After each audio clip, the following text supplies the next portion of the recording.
Definitely എനിക്ക് നിരുപം സായി പാടുന്ന സമയത്ത് കേൾക്കുന്നതും നിരുപം പാടുന്നത് കണ്ടുകൊണ്ടിരിക്കാനും ഇങ്ങനെ വളരെ പ്ലീസിങ് ആയിരുന്നു.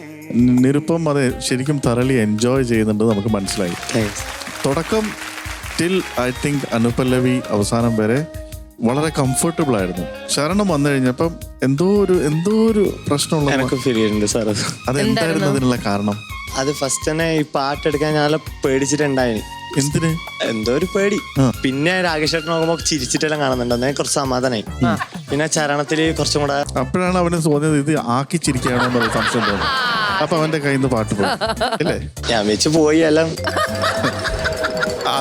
ആദ്യം ഇങ്ങനെ ചിരിച്ചു, പിന്നെ നല്ലൊരു ചിരി തോന്നി. അതായത് നീ പുറത്ത് വാ കാണിച്ചു തരാ എന്ന് പറയുന്നൊരു ചിരി മാറി തോന്നി. അവനെ പേടിപ്പിക്കല്ലേ എന്റെ രാജേഷ്. ഇനി അങ്ങനെ തോന്നുകയാണെങ്കിൽ വെറുതെ അനാവശ്യമായിട്ട് ചിന്തിച്ചു കൂട്ടി വഷളാക്കല്ലേ. You are a super singer കേട്ടോ. കണ്ടില്ലേ ആ പാട്ട് പാടുന്ന സമയത്ത് തന്നെ അൽഫോൺസ് എത്ര വാക്കുകൾ എഴുതി വെച്ചു. ആത്മസഖി അത് ഇതല്ല. എന്തിനാണ് ഇത് കഴിഞ്ഞിട്ട് പോയി രജനീനെ വിളിച്ച് ഇതൊക്കെ അഴിക്കും? ഇവിടുന്ന് കിട്ടുന്ന കുറെ സാഹിത്യ സാധനങ്ങളൊക്കെ എടുത്ത് രാത്രി ചെന്ന് വീട്ടിൽ ഫോൺ ചെയ്യും ഭാര്യയെ. എന്റെ പുള്ളിയുടെ ക്രിയേറ്റിവിറ്റി വന്നാൽ ഇതൊക്കെ കാണിക്കും.